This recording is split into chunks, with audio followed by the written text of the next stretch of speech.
everybody. This is Dusty Miller, and he's going to give us an introduction talk on a deep dive in Sysmon. So take it away whenever you're ready. Hi, I'm Dusty. So wanted to go through and talk about Sysmon. It's a tool that a lot of talks talk about, but not many organizations end up actually implementing in their as one of the tools they use. So Sysmon is to me, best described as a log enhancement. It is built by sysinternals of Windows, and just a lot of the logs it shows can be done through Windows event logging, but it's much harder to configure through Windows event logging as opposed to just running Sysmon. One of the biggest things about it is how highly configurable it is. You can include and exclude individual IPs, applications, files. There's two big configurations out there that a lot of people base theirs off of, one by Olaf Hartong and one by Swift on Security. And your configuration does matter a lot going into it. When I was doing this, I actually had to switch from Olaf's base config to Swift's base config in order to get the logs I wanted to show. So Sysmon pushes all of its logs it generates into the Microsoft Windows Sysmon operational event log, which you can access through the event log viewer, or if you have some type of log consolidation or seam or something, can easily be pushed into there. So I wanted to start out by just showing the simple compromise I did to generate the logs that we'll be going through. So this is if you don't know, this is a Metasploit console. I went through, created a Word document with Metasploit that will generate a Meterpreter reverse shell. And this is the Kali Linux side. So basically, I'm on a terminal server here. In the background, I'm on a terminal server that I'm basically just opening a Word document that has macros enabled. So this could be easily generated from someone logging into a terminal server or an end user opening a document from an email and enabling macros. So if you see here, I had a listener enabled, and then as soon as I open the Word document, I got a reverse shell that I'm able to run Meterpreter commands from. First commands I run are get UID to figure out who I am, get system, which then I do the get UID and shows that I am NT authority system, which is the root access for Windows. So after that, I find what the process ID for the spool service is, and then I'm migrating from the Word document into the spool service executable. And then after that, a background so that I can use two different tools to dump password hashes from the Windows system. First one I use is a smart hash dump, which will dump all of the local user hashes. So you can see here, I got the local administrator password hash and a local admin account password hash, all in 5 seconds from a local admin clicking on a Word document. And then the next one I run is I'm searching for cache because I don't know which one it is. So it's the Windows Gather cache dump, which will dump all password hashes from domain users that have current credentials saved in the cache. So you can see here, this is my honeypot. So I have a bunch of random names and users, and this is the user and their password hash. So from there, I go back into the Meterpreter session and just dump other IPs from the ARP table. And I do another way that will dump, I think, 3 more IP addresses. But this is I think it took me about 3 minutes, and I am not a highly skilled offensive person. So this is 3 minutes of someone who dabbles but doesn't really know what they're doing. And I just wanted to do this to show you how easy it is to get an initial foothold and dump Windows hashes. So now I'm going to go through the logs generated by that initial compromise. So the first event we see, of course, is the local administrator login at event 4624 from a remote location. So in a normal 4624 event, you won't have the network information if it's logged in locally. But because this is a remote, I don't have it included here, but there is a logon type, which for this would be a logon type 3, which is a remote login. So you see we have the local administrator. This is the computer name that it's on, and coming from my laptop, and my IP address, which is a local IP because, of course, I'm doing this locally. So from this, tracing down the logs, I see a process creation. I did not show the initial WinWord process opening which opened a test.docm file, but a few seconds after that opened, this process event ID1 was generated. So the important things to note from a process creation are the process ID and image. So because you can continue to track these down through more logs. So the thing I noticed first with this is it creates this random executable file that it's going to be running. That would be a red flag to me. Again, the command line, it shows this executable running from the administrator login.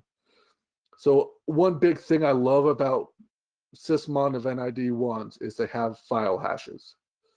This isn't going to match anything, but a lot of the exploits out there that have already been discovered, you can take this MD5 or SHA-256 hash, put it into somewhere like VirusTotal or Hybrid Analysis, and it will show you what that file that's being executed is. The emp hash also allows it to be slightly different and still register, but I am not too familiar with what emp hash actually is technically doing. And the other big thing you see is a parent process. So we can see here that this is coming from WinWord, and WinWord is executing a child process, which is a big thing that you don't normally see from WinWord. The command line, on that last one, you didn't really see much, but in this, I generated this simply by running an encoded command. So you can see it's a PowerShell image, but then if you look at the command line, you see PowerShell.exe encoded command with a bunch of base64 gibberish. This here isn't malicious. It opens up the process name for Sysmon, but you would not know that looking at this. And this is a big thing you can see from an event ID 1. And there's different tools out there that you can use to decode these. If you just pipe it into somewhere that decodes base64, you'll then need to do a little work to read it properly. But also, if you have script block logging enabled on your computer, the script blocks will narrow this down and show you what the actual command is eventually. So then after that process creation, we have an event ID 3, which is network connections. So we can see here that that process ID 5056 with that executable and the administrator login generated a remote login to a IP that we don't know where it is. I know where it is because I initiated it, but say this was some random external IP, You can also take this and put it into VirusTotal, and if it is a recognized malicious IP, you can find it there. And a lot of people will go and say, hey, this was going outbound on my network. It's something you need to be checked out.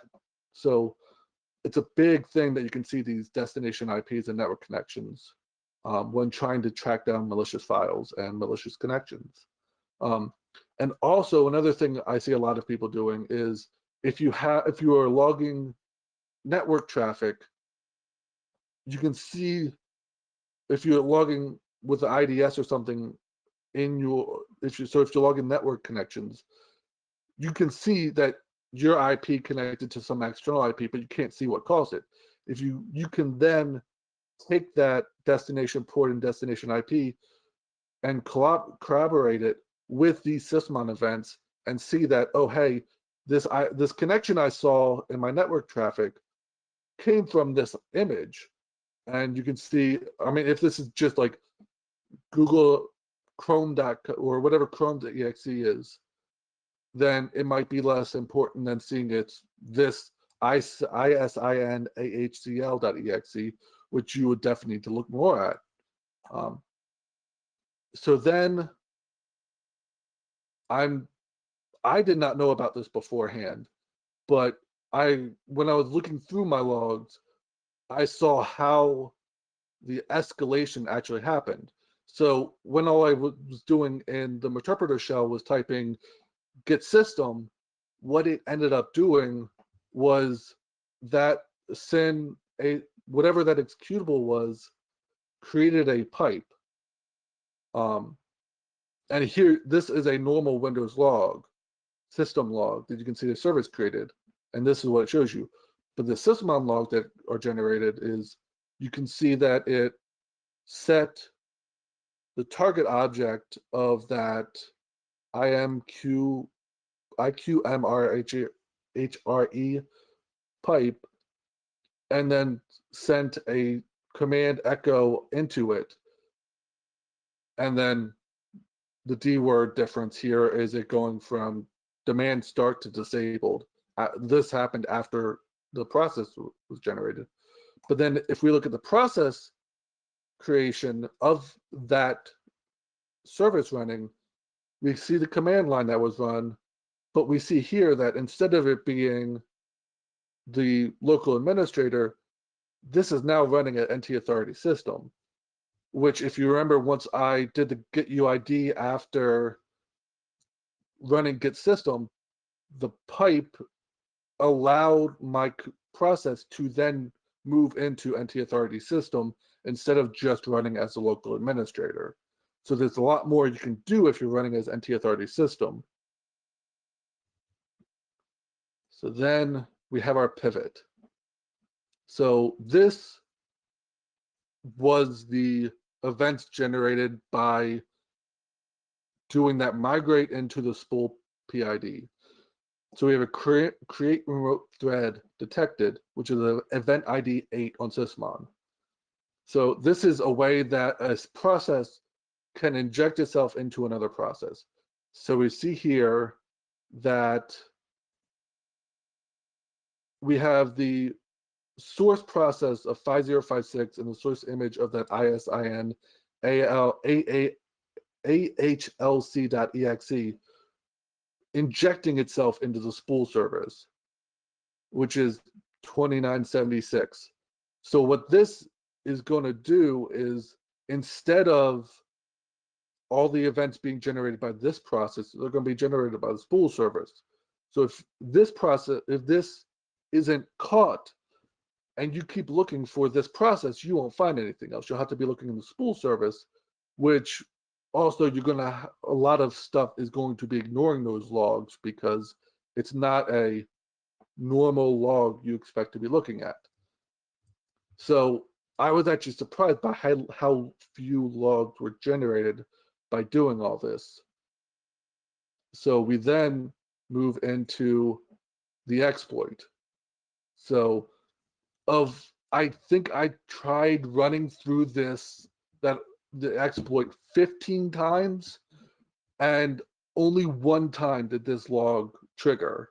So I don't know what caused it to trigger that one time or why it didn't the other 14, because I did the same process in the exploit every time. But we have another create remote thread, event ID 8.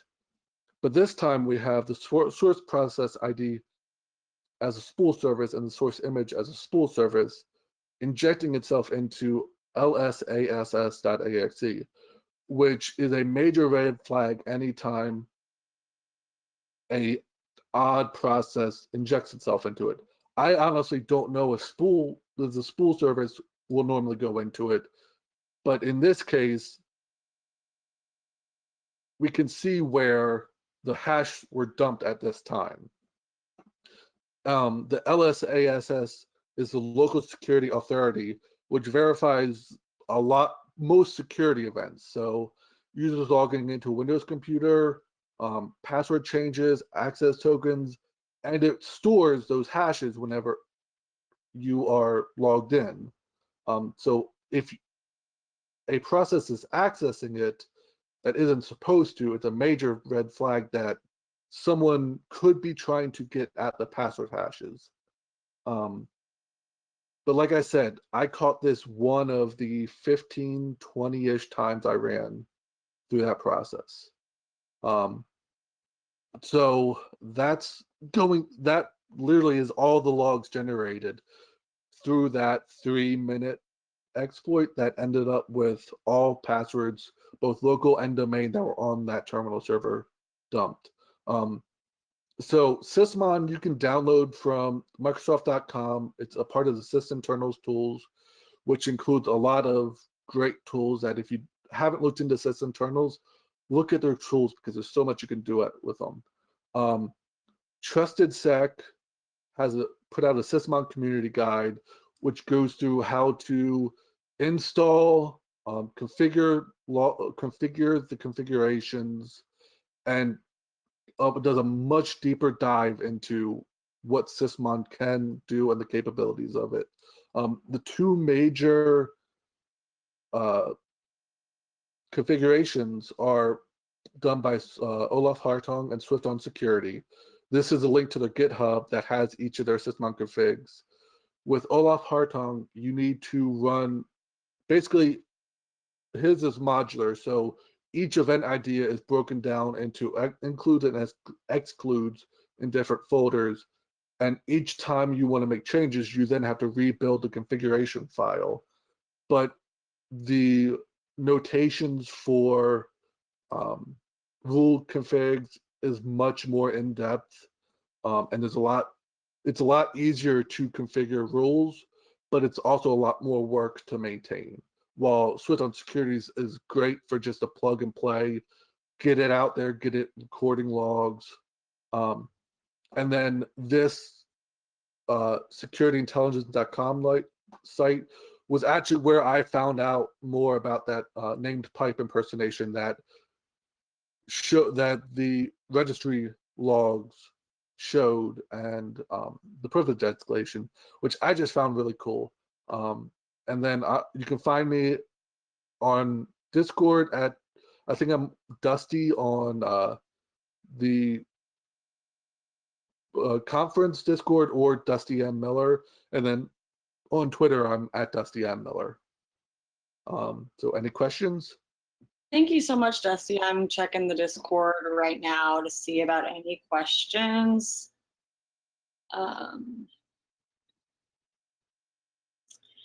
There's a lot of compliments in that it's a very good and well explained talk. So maybe you don't have any questions right now. So yeah, it surprised me. I was expecting a lot more logs generated by that, but then every time I'm like, oh, yeah, this is actually scary how few are generated, and the vast majority you wouldn't catch if you didn't have Sysmon set up. yes, Sysmon is definitely a good tool for sure. So I will, oh, there is a question. Okay. Any thoughts or recommendations on deploying or updating, I think there's a typo, Sysmon on or at scale? The way I do it at my organization is I have a group policy that runs daily.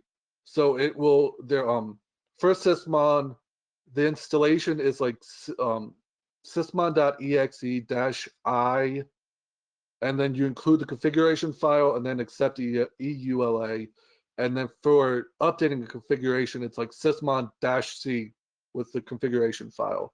So the way I do it is through a group policy with the configuration file and the install in a shared location, which I know the Sysmon community guide by TrustedSec recommends against because there's more secure ways to do it. But for me and our organization, it's easier to do it that way. And then TrustedSec has a whole section of their Sysmon community guide that will also go through deploying it at scale. But it's really not hard. And I went through our computers in our organization, and I think it used like 27 megabytes of RAM on most computers. So it's not very resource intensive either. Awesome. I think there's one other question in the Discord. It says, would it have been possible to dig into events generated by spoolsv.exe just to see what it was doing after the thread injection? I went through all the logs generated, and there weren't. I think part of the issue there was that the spool service is going to be excluded from a bunch of events that it may use regularly. So if that's with the configuration, that's why I said the configuration file is so important, because a lot of stuff will be excluded or included specifically, and spool service is one of those that you purposely inject into to kind of remain quiet because it will normally do some logs. Awesome. Well, I don't think we have any other questions at this point. So thank you so much. Thank you guys. The presenter from you really fast. And Yep. yes, And I change. posted the slides in Discord as well, if anyone wants to look through them, or for the links for the resources. Thank you so much.